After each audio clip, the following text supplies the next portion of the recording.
করবো সেটা হলো বড় মাছের মাথা আর পাঁচমিশালি গুঁড়া মাছ। সো চলেন কি কি লাগবে এটা দেখাই। এখানে আছে পেঁয়াজ লাগবে, এখানে আছে হলো রসুন বাটা লাগবে, আর টমেটো লাগবে, কাঁচামরিচ লাগবে, ধনিয়া পাতা লাগবে, এখানে আছে হলো লবণ লাগবে, তেল লাগবে, এখানে আছে হলুদের গুঁড়া আর মরিচের গুঁড়া লাগবে। সো চলেন রান্নাটা বসাই। প্রথমে দিয়ে দিব হলো তেলটা আমি 2 কাপের মতো দিব। প্রথমে দিয়ে দিব হলো লবণ, 1 চামচ লবণ দিয়ে দিলাম। তারপর হলো দিয়ে দিব, এখানে আছে হলো পেঁয়াজ হলো একটু বেশি করে দিবে, কারণ যেহেতু এটা ভুনা হবে। পেঁয়াজটা একটু বেশি করে দিয়ে পেঁয়াজটাকে একটু লাল করে ভাজা করে দিবে। এখন পেঁয়াজটা মোটামুটি ভাজা হয়ে গেছে। এখন আমি দিব হলো রসুন বাটা 1 চামচ আর আদা চামচ দিয়ে হলো ভালো করে একটু নাড়াচাড়া করে 1 মিনিটের মতো কষিয়ে নেব।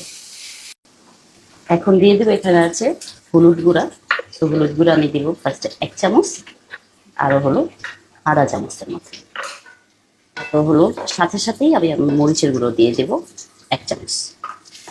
দিয়ে ভালো করে একটু নাড়াচাড়া করে নেব। করে হলো আমি হালকা অল্প একটু পানি দেব যেন আমার মশলাটা কষানো। তারপর আমি দিব, এখানে আছে টমেটো। তো টমেটোটা দিয়ে দেবো। এখানে একটা টমেটো কাটা আছে, তো একটা টমেটোই আমি দিয়ে দেবো। এখন দিব হলো এই বড় মাছের মাথাটা, সাথে যে মাছগুলো আছে ছোট, ওই মাছগুলো আমি ভেজে নিয়ে দিই। নিয়ে হলো আমি একটু মাছটাকে নাড়াচাড়া করে নেব মশলার সাথে। কিছুক্ষণ মশলার সাথে এটা কুক হয়। তো পানিটা একদমই টেনে গিয়েছে, সেই জন্য আবার অল্প একটু পানি দেবে। দিয়ে হলো এটাকে কিছুক্ষণের জন্য আমি কষাবো। এখন মাছের মাথাটা মশলার সাথে ভালো করে কষে গিয়েছে। এখন আমি দিয়ে দিব হলো পানি।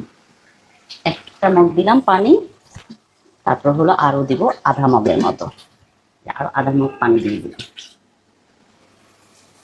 দিয়ে হলো আমি এটা ঢাকনা দিয়ে রেখে দিব 10 মিনিটের মতো। এই ঢাকনাটা খুলে ফেলবো। এই যে মাছের মাথাটা কি সুন্দর হয়েছে না? এখন আমার যেটা করতে হবে সেটা হলো এটাকে আরেকটু ওপাশ করে দিতে হবে, যেন 2 সাইডে মশলাটা ঠিক মতো মাছের মাথাতে ঢুকে। তো এই ক্ষেত্রে আমি আরো 10 মিনিট ঢাকনা দিয়ে রেখে দিই। এটা খুলে ফেলবো। ওয়াও, সুন্দর একটা স্মেল আসতেছে। তারপর হলো দিয়ে দিব এখানে জিরা বাটা। অনেকে খায় না জিরা বাটা, আমি খাই। সো আপনারা চাইলে দিতে পারবেন না, আর যারা না খান তারা দিয়েন না জিরা বাটা।